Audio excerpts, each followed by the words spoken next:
Hello everyone, आप सभी का हमारे चैनल स्टेलर इंग्लिश लैब में स्वागत है। मैं हूं उदय शंकर। बच्चों, आज की इस वीडियो सेशन में हम लोग बात करेंगे ग्लोबल वार्मिंग के ऊपर।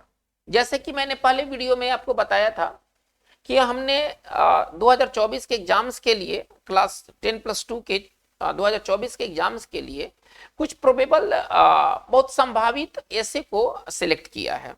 पहला जो ऐसे था टेररिज्म, जिसकी चर्चा पिछले वीडियो सेशन में हुई है। पहले वीडियो सेशन में हम लोगों ने आतंकवाद पर चर्चा किया था।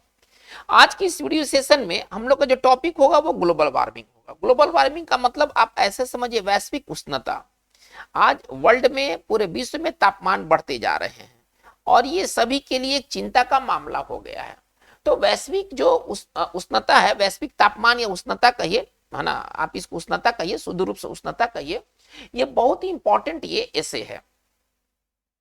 आगे आने वाले सालों में भी ये इंपॉर्टेंस इसका बना रहेगा। एक सदाबहार ऐसे में आता है ना, ग्लोबल वार्मिंग। आज की इस वीडियो सेशन में हम लोग देखेंगे ग्लोबल वार्मिंग क्या होता है, ग्लोबल वार्मिंग के मुख्य कारण क्या है, ग्लोबल वार्मिंग के क्या हमारे दैनिक जीवन पर असर पड़ते हैं या असर पड़ेंगे।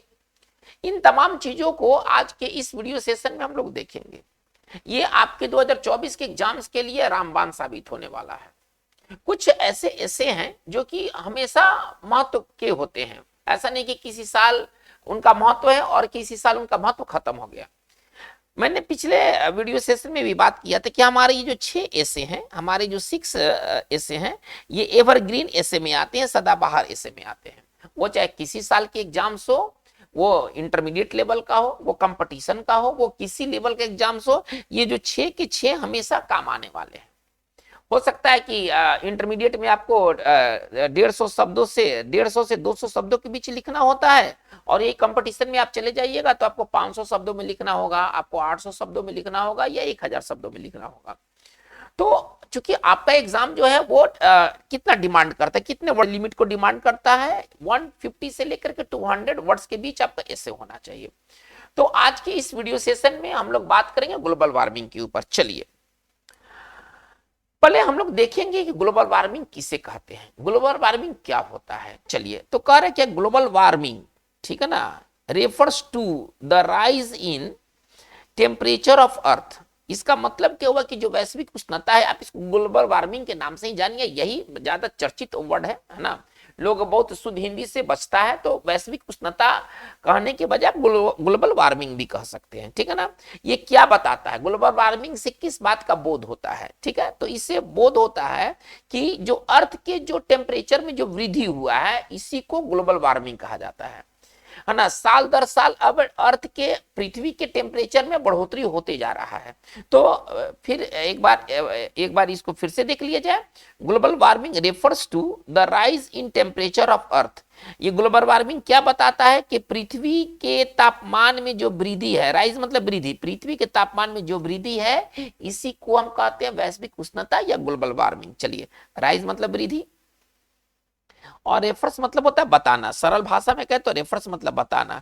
यानी कि ग्लोबल वार्मिंग क्या बताता है, ग्लोबल वार्मिंग बताता है कि जो अर्थ के टेम्परेचर में जो बढ़ोतरी हुई है, इसी को हम ग्लोबल वार्मिंग कहते हैं। चलिए, इट इज कह रहा है क्या, इसको आप इट पढ़िए, यहां से थोड़ा सा इसको हटाना पड़ेगा। चलिए, कह रहा है क्या, it is one of the grave challenges, है ना, that we are facing today, है ना। ये ग्लोबल वार्मिंग क्या है, एक मतलब गंभीर चुनौतियों में से एक है जिसका हम आज सामना कर रहे हैं, ठीक है। ग्रेव का मतलब गंभीर, ग्रेव का मतलब गंभीर, और चैलेंज मतलब चुनौती। एक बार इसको पुनः देखा जाए, it is one of the grave challenges, यह गंभीर चुनौतियों में से एक है, that we are facing today, जिसका आज हम सामना कर रहे हैं। चलिए, इसके अलावा क्या है, इट पोजेस, है ना, it poses serious threat to both the environment and humanity. ये जो ग्लोबल वार्मिंग क्या है, ये ग्लोबल वार्मिंग, है ना, ये खतरा पेश करता है। ये खतरा पेश किसको करता है, हमारे वातावरण को खतरा पेश करता है, और मानवता को भी। मतलब कि हमारे वातावरण के साथ साथ पूरी मानवता जो है वो खतरा में चली आई है ग्लोबल वार्मिंग की वजह से, ठीक है ना। पोस्ट का मतलब होता है पेश करना, तो चुनौती पेश करना, खतरा पेश करना, इस तरह के शब्दों में ना पेश करना आता है। इट पोजेज सीरियस थ्रेट, ये गंभीर खतरा पेश करता है, ठीक है ना। थ्रेट का मतलब खतरा, और ये खतरा दोनों को है, इन्वायरमेंट को भी और ह्यूमैनिटी को भी है। तो ये तो पार्ट हमारा इंट्रोडक्शन हो गया है ना। हालांकि इस वाक्य को ना आप यहां से लेके चलिएगा तो बेहतर होगा, है ना। यहाँ पैराग्राफ चेंज नहीं करना है, इस लाइन को ना आप इसी में मिला करके पढ़िएगा। चलिए हम आगे देखते हैं कि अगला हमारा पार्ट क्या है। अब हम लोग देखेंगे कॉजेस, है ना। देखिए किसी समस्या का ना कॉज और उसके क्या परिणाम है, इन दोनों पर थोड़ा सा वर्क करना चाहिए, क्योंकि ऐसे में आपको लिखना है, कारण और परिणाम तो लेके चलना है आपको। चाहे जो भी इंपॉर्टेंट टॉपिक्स हैं सब में आपको कारण और परिणाम आपको लिखना है, उसके क्या कारण है, उसका क्या परिणाम है, और इसके बाद अंतिम में इसका हल, अगर कोई समस्या है तो उसका क्या सॉल्यूशन है। तो हमारा 3 पॉइंट तो बहुत इंपॉर्टेंट है। एक आपको इंट्रोडक्शन हो गया, परिचय, एक तो आप परिचय देंगे, इसके बाद आप कारण पर बात करेंगे, उसके क्या कारण है, उसके बाद उसके क्या परिणाम है, और उसका क्या निवारण है, उसका क्या हल है। ये 4 पॉइंट पर ग्लोबल वार्मिंग का चर्चा किया गया है। पहले ग्लोबल वार्मिंग का मैंने परिचय दिया कि ग्लोबल वार्मिंग क्या होता है। तो जो अर्थ के टेम्परेचर में जो बढ़ोतरी होता है इसको ग्लोबल वार्मिंग कहते हैं। यह है ना एक गंभीर चुनौतियों में से एक है जिसका आज हम सामना कर रहे हैं। चलिए, इट पोजेस सीरियस थ्रेट, यह गंभीर खतरे को यह पेश करता है ना। यह खतरा दोनों के लिए है, इन्वायरमेंट के लिए और मानवता के लिए भी है। चलिए अब हम लोग बात करेंगे कॉज के ऊपर, ठीक है ना, कि ग्लोबल वार्मिंग के क्या कॉजेज हैं, कौन कौन से इसके कारण हैं। चलिए कह रहे क्या, the causes of global warming are both man made and natural, ठीक है। यानी कि जो ग्लोबल वार्मिंग के जो कारण हैं वो मानव निर्मित भी हैं और प्राकृतिक भी है। मतलब मानव भी इसके लिए जिम्मेदार है और प्राकृतिक भी जिम्मेदार है। तो मैन मेड का मतलब होता है मानव निर्मित, जिसे मानव ने निर्मित किया हो, जो मतलब कहने का मतलब है कि जो नेचुरल ना हो, जो नेचुरल ना हो। चलिए तो कहने का मतलब है कि ये जो मतलब कहने का तात्पर्य क्या है कि जो ग्लोबल वार्मिंग है ये मानव निर्मित भी है और नेचुरल भी है, इसके कारण दोनों हैं। चलिए एमॉन्ग मैनमेड फैक्टर्स, जो मैनमेड जो मानव निर्मित जो कारण है वो क्या है, the emission of green house gases are most responsible for global warming. करे कि एमॉन्ग मैनमेड फैक्टर्स, यानी कि जितने भी मैनमेड मतलब मानव निर्मित कारण हैं, the emission of green house gases are most responsible for global warming. जो ग्लोबल वार्मिंग के लिए सबसे जिम्मेदार कौन है, तो ग्रीन हाउस गैसेज हैं, है ना। ये मानव निर्मित गैसेज हैं, एक्चुअली हमारे एक्टिविटी से ये सारे गैसेज हमारे वातावरण में जाकर के एक्युमुलेट होती है, जाकर जमा होती है, और ये ग्रीन हाउस गैसेज को ये जन्म देती है, ठीक है। चलिए कह रहे कि कार्बन डाइऑक्साइड, पहले इसके कुछ वर्ड्स को देख लीजिए। रेस्पॉन्सिबल मतलब जिम्मेदार, रेस्पॉन्सिबल मतलब जिम्मेदार, बाकी इमिशन का मतलब उत्सर्जन, इमिशन का मतलब उत्सर्जन। चलिए तो ये पार्ट हमारा क्लियर हो गया है। फिर हम आगे बात को लेके चलते हैं। करे कि carbon dioxide, methane and nitrous oxide, ठीक है ना, ये 3 गैस का नाम लिया गया, कार्बन डाइऑक्साइड, मीथेन और nitrous oxide are main green house gases, ये मुख्य ग्रीन हाउस गैसेस हैं, है ना।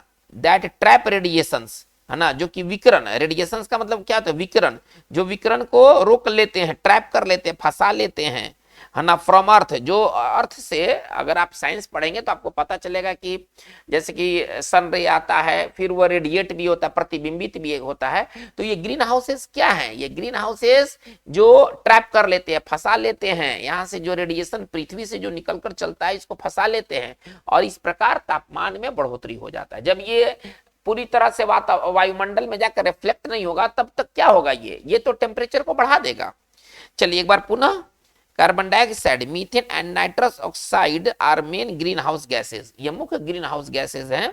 दैट ट्रैप रेडिएशंस, जो कि विकिरण को क्या करते हैं, है ना, जो पृथ्वी से चलने वाले विकिरण को क्या करते हैं, ट्रैप मतलब फंसा लेना, ट्रैप का मतलब अगर सरल भाषा में कहें तो फंसा लेना, ये है ना, ये पृथ्वी से निकलने वाले रेडिएशंस को फंसा लेते और रोक लेते हैं। चलिए and hence help to rise in temperature, और इस प्रकार से टेम्परेचर बढ़ोतरी में क्या करते हैं, मदद करते हैं।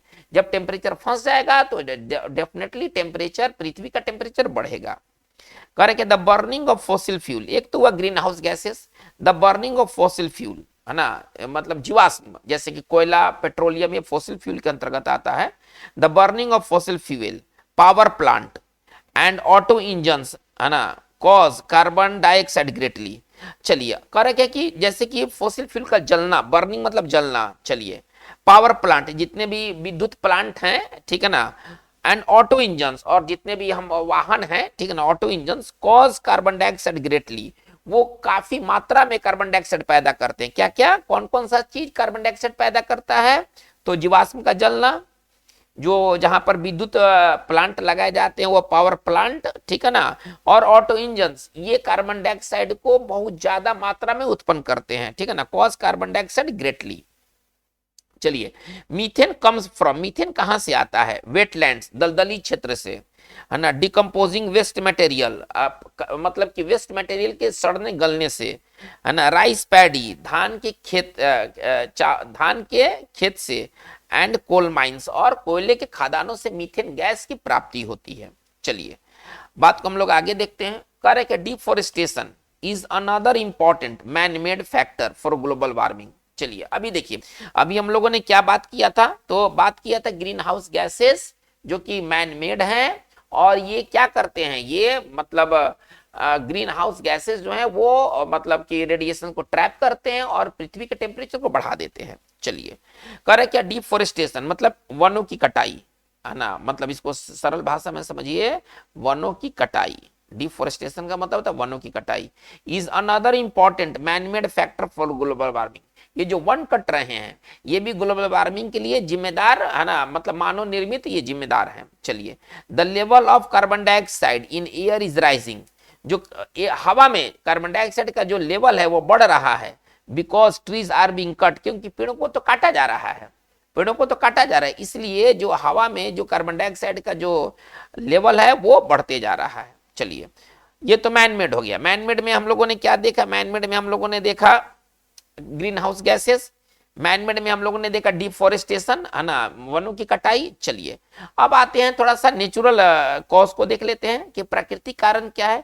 वोल्केनिक इरप्शन, ज्वालामुखी का फटना, ज्वालामुखी फटता है, उसमें तरह तरह की गैस और लावा निकलते हैं, ये क्या करते हैं, ये ग्रीन हाउस गैसेस को जन्म देते हैं। चलिए, वोल्केनिक इरप्शन, इरप्शन का मतलब आप समझिए विस्फोट, इरप्शन का मतलब विस्फोट, वोल्केनिक का मतलब होता है ज्वालामुखी, है ना, ठीक है ना, ज्वालामुखी विस्फोट जो होता है, और सोलर रेडिएशन, और जो सूरज के जो रेडिएशन हैं, are natural cause of global warming, ये ग्लोबल वार्मिंग के प्राकृतिक कारण है। चलिए, बात को आगे देखते हैं। करे कि there are several implications of global warming, global warming के कई मतलब दुष्परिणाम है। इंप्लीकेशंस का मतलब होता है दुष्परिणाम, खराब परिणाम। तो ग्लोबल वार्मिंग के कई, ये लाइन कह रहा है क्या कि there are several implications of global warming, global warming के कई इंप्लीकेशन से, कई दुष्परिणाम है।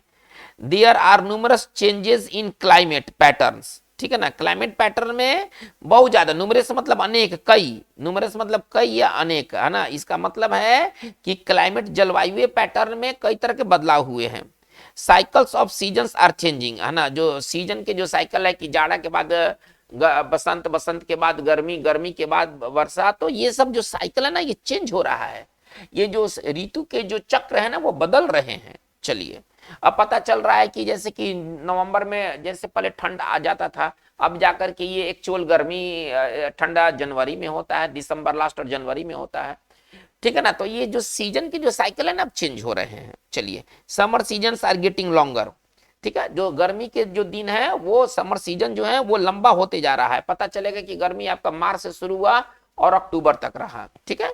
And winters are getting shorter, और विंटर जो है ना वो शॉर्टर होते जा रहा है। पहले 4 महीना का विंटर था, अब 2 महीना का विंटर रह गया है। इनफैक्ट अब सच कहा जाए तो विंटर पूरे 1 महीना का ही है, धीरे धीरे ये और शॉर्टर होते जा रहा है। It has also bad affected, है ना, एग्रीकल्चर, और ये जो ग्लोबल वार्मिंग है इसने हमारे कृषि को भी प्रभावित किया है, बुरी तरह से प्रभावित किया है। एग्रीकल्चर, कृषि, और बैडली मतलब होता है बुरी तरह से, इस तरह से हमारे एग्रीकल्चर बुरी तरह से प्रभावित हुए ग्लोबल वार्मिंग के कारण। चलिए आगे देखते हैं। ड्यू टू ग्लोबल वार्मिंग, है ना, ग्लोबल वार्मिंग के कारण ग्लेशियर्स आर मेल्टिंग फास्ट, ठीक है ना। चलिए, ये तो ये क्या, ये परिणाम है, ये यहां से आप क्या देख रहे हैं, यहां से आप कॉन्सिक्वेंस, परिणाम देख रहे हैं। हमारा कारण खत्म हो गया। कारण में हम लोगों ने मैनमेड और नेचुरल 2 कारण के बारे में चर्चा किया। मैनमेड कारण में है डिफोरेस्टेशन, मैनमेड कारण में है ग्रीन हाउस गैसेस का उत्सर्जन, ठीक है। लेकिन प्राकृतिक कारणों में कौन कौन से है भाई, तो वोल्केनिक इरप्शन, ज्वालामुखीय विस्फोट, है ना, सोलर रेडिएशन, ठीक है ना, ये मतलब नेचुरल कारण में आते हैं। चलिए अब हम बात करेंगे कॉन्सिक्वेंसेस, परिणाम के ऊपर, कि ये ग्लोबल वार्मिंग के परिणाम क्या है भाई। थोड़ा सा इसका परिणाम देखा जाए। There are several implications of global warming. Global warming के कई परिणाम है। There are numerous changes in climate pattern, और क्लाइमेट के जो ढांचा है, जो पैटर्न है, उसमें बदलाव आया है, ठीक है ना, कई बदलाव, अनेक बदलाव आया है। चलिए, cycles of seasons are changing, जो ऋतु के जो चक्र है ना वो बदल रहे हैं, साइकिल मतलब चक्र बदल रहे हैं। Summer seasons are getting longer, जो गर्मी के दिन है वो लंबे होते जा रहे हैं। And winters are getting shorter, और जो विंटर है वो शॉर्टर और छोटा होते जा रहा है। चलिए, it has also badly affected agriculture, और इट किसके लिए, ग्लोबल वार्मिंग के लिए है, इसने एग्रीकल्चर को भी काफी प्रभावित किया है। चलिए, करें क्या, due to global warming, global warming के कारण ग्लेशियर्स आर मेल्टिंग फास्ट, आज ग्लेशियर तेजी से पिघल रहे हैं। चलिए, एज ए रिजल्ट, परिणाम स्वरूप क्या होगा, जब ग्लेशियर जब पिघलेगा तो परिणाम स्वरूप क्या होगा, सी लेवल इज राइजिंग, आज समुद्र का जो लेवल है ऊपर उठते जा रहा है, बढ़ते जा रहा है। There are fears of sinking of coastal areas, ठीक है ना, देयर आर फियर्स, और भय किस बात का है ना, तटीय क्षेत्रों को डूबने का, सिंक मतलब होता है डूबना, तटीय क्षेत्रों को डूबने का आज भय बहुत व्याप्त हो गया है। चलिए, the frequency of floods and droughts has increased multiple times, और बाढ़ और सूखा का जो बारंबारता है वो कई गुना बढ़ गया है। पहले सूखा एक बार होता था, बाढ़ एक बार आता था, अब बाढ़ पता चला है कि 10 बार आया है, सूखा 5 बार हो गया है। तो the frequency of floods and droughts has increased multiple times, और कई गुना, है ना, कई गुना इसकी फ्रीक्वेंसी बढ़ गई है, फ्लड आने की, ड्रॉट्स आने की। चलिए, epidemics like dengue, yellow fever etcetera are indirect result of global warming, और एपिडेमिक्स जो महामारी हैं, ठीक है ना, जो महामारी हैं, डेंगू और येलो फीवर जैसे, ये ग्लोबल वार्मिंग के इनडायरेक्ट ये रिजल्ट है, अप्रत्यक्ष मतलब ये परिणाम है। चलिए, हम लोग आगे देखते हैं, कह रहा है कि अब आते हैं कंक्लूजन, है ना, हम क्या कंक्लूजन निकालेंगे, इसका क्या कंक्लूजन निकलेगा, ठीक है ना। चलिए, इसके कंक्लूजन पार्ट को देखते हैं। कह रहे कि now time has come to take measures to check global warming, time has come, समय आ गया है क्या करने के लिए, to take measures to check global warming, global warming को रोकने के लिए, चेक मतलब रोकना, ग्लोबल वार्मिंग को रोकने के लिए, ठीक है ना, अब समय आ गया है। मेजर्स मतलब उपाय या कदम, ठीक है ना, उपाय या कदम को मेजर्स कहते हैं। चलिए, अब कह रहा है क्या कि people should be encourage to use non conventional source of energy, लोगों को प्रोत्साहित किया जाना चाहिए कि वे, है ना, एक होता है परंपरागत और एक होता है गैर परंपरागत ऊर्जा के स्रोत, तो वो गैर परंपरागत ऊर्जा के स्रोतों को वो अपनाएं। एफोरेस्टेशन, देखिए, वनीकरण मतलब नए क्षेत्र में वृक्ष लगाना, है ना, इसको आप ऐसे समझिए, नए क्षेत्र में वृक्ष लगाने को कहते हैं एफोरेस्टेशन। चलिए, कह रहा है क्या, पहले लाइन को देखते हैं। Afforestation should be promoted at large scale, और जो वनीकरण का काम बड़े पैमाने पर किया जाना चाहिए। चलिए, punishment should be strictly given in case of violation of any environmental laws, और punishment should be strictly given, और कड़ाई से सजा दिया जाना चाहिए, गिवन, है ना, इन case of violation of any environmental law, कोई भी वातावरणीय कानून के उल्लंघन के मामलों में, है ना, वातावरणीय कानून के उल्लंघन के मामलों में, है ना, सजा दिए जाने की बात कही गई है। चलिए, ओनली देन, तभी we can combat this challenge in an effective way, तभी हम प्रभावशाली तरीके से, इफेक्टिव तरीके से इस चुनौती से लड़ पाएंगे। बच्चों, ये ग्लोबल वार्मिंग पर हमारा ये ऐसे बहुत इंपॉर्टेंट ऐसे है, और ये आगे आने वाले जो 2024 के जो एग्जाम्स है, बोर्ड एग्जाम्स, वो उसके लिए काफी इंपॉर्टेंट साबित होगा। तो आपको ये वीडियो कैसा लगा, आप अपने विचार को कमेंट बॉक्स में जरूर दें, ताकि हमें भी वीडियो को सुधार करने का मौका मिले। अगर आप नए हैं और आपने इस चैनल को सब्सक्राइब नहीं किया है तो काइंडली आप इसे सब्सक्राइब कर ले, और आप अपने ग्रुप में भी इसे शेयर कर दें, ताकि आपके तरह, है ना, दूसरे भी जो स्टूडेंट्स हैं वो लाभान्वित हो सके। आज की बात बस इतना है। Thank you very much.